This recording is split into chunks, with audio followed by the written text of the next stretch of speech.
నమస్కారం. ఘంటారావానికి స్వాగతం. ముందుగా ప్రధాన అంశాలు. హైదరాబాద్ మెట్రో రైలు ప్రభుత్వ స్వాధీనానికి రంగం సిద్ధం. 1-2 రోజుల్లో సీఎం సమక్షంలో ఒప్పందం.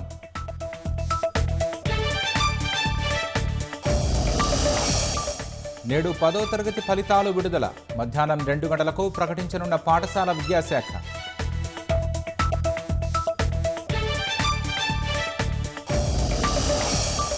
బంగాల్లో కొనసాగుతున్న తుది విడత పోలింగ్. సమస్యాత్మక ప్రాంతాల్లో భద్రత కట్టుదిట్టం చేసిన ఈసీ.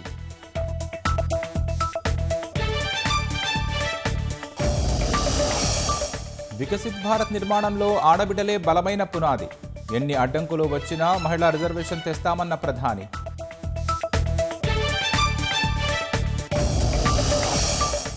Iran ప్రతిపాదనలకు ఒప్పుకోని America. అణ్వస్త్ర తయారీని వదులుకోవాల్సిందేనని స్పష్టీకరణ.